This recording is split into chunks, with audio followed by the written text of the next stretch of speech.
পাকিস্তান থেকে শক্তিশালী JF-17 thunder যুদ্ধবিমান কেনায় আগ্রহী বাংলাদেশ। এমন গুঞ্জনে উদ্বেগে ভারত এবং এই প্রেক্ষাপটে বাংলাদেশকে নিবিড় পর্যবেক্ষণে রেখেছে নয়াদিল্লি। বিস্তারিত জানাচ্ছেন শিহাব ইসলাম।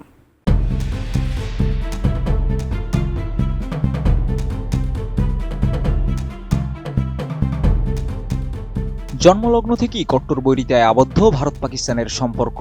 অন্যদিকে নতুন করে দক্ষিণ এশিয়ার ভূরাজনৈতিক ভারসাম্য বদলে দিয়েছে বাংলাদেশের জুলাই পরবর্তীত রাজনৈতিক প্রেক্ষাপট। সাবেক প্রধানমন্ত্রী শেখ হাসিনার পতনের পর বাংলাদেশের সাথে ভারতের দীর্ঘ ঐতিহাসিক সম্পর্কে ফাটল ধরে। বর্তমানে এর তিক্ততা এত বেশি যা ইতিহাসের সর্বোচ্চ পর্যায়ে। এদিকে ভারতের সাথে টানাপোড়েন বাড়লে ঘনিষ্ঠ হতে থাকে পাকিস্তান, আর এই ঘনিষ্ঠতাই ভারতের জন্য বড় উদ্বেগের কারণ হয়ে দাঁড়িয়েছে, যা আরও তীব্রতা পেয়েছে বাংলাদেশ ও পাকিস্তানের মধ্যে সাম্প্রতিক যুদ্ধবিমান কেনার গুঞ্জনে। আর এই প্রেক্ষাপটে ঢাকাকে নিবিড় পর্যবেক্ষণে রেখেছে নয়াদিল্লি। শুক্রবার ভারতের পররাষ্ট্র মন্ত্রণালয়ের সাপ্তাহিক ব্রিফিংয়ে মুখপাত্র রণধীর জয়সওয়াল বলেন, জাতীয় নিরাপত্তার উপর প্রভাব ফেলতে পারে এমন সব বিষয় ভারত নিবিড়ভাবে পর্যবেক্ষণ করছে। বাংলাদেশ বিমান বাহিনীর প্রধান হাসান মাহমুদ খানের সাম্প্রতিক ইসলামাবাদ সফর এবং সেখানে যুদ্ধবিমান সংক্রান্ত আলোচনার প্রসঙ্গে এক প্রশ্নের জবাবে এ মন্তব্য করেন তিনি। এ সময় ২৯ জানুয়ারি থেকে ঢাকা ও করাচির মধ্যে সরাসরি ফ্লাইট পুনরায় চালুর বিষয়টিও উঠে আসে। ফ্লাইট পরিচালনার জন্য ভারতের আকাশসীমা ব্যবহারের অনুমতি চাওয়া হয়েছে কিনা এমন প্রশ্নে রণধীর জয়সওয়াল জানান, বিষয়টি বাংলাদেশ ও ভারতের বিদ্যমান বিমান পরিষেবা চুক্তির আওতায় নিষ্পত্তি করা হবে।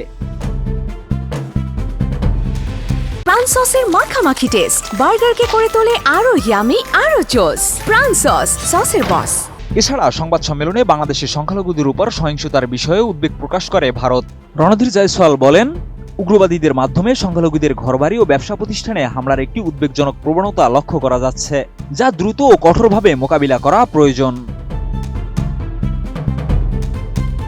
তিনি আরও বলেন, এসব সহিংসতাকে ব্যক্তিগত শত্রুতা বা রাজনৈতিক বিরোধ হিসেবে দেখানোর প্রবণতা অপরাধীদের উৎসাহিত করছে এবং সংখ্যালঘুদের মধ্যে ভয় ও নিরাপত্তাহীনতা বাড়াচ্ছে।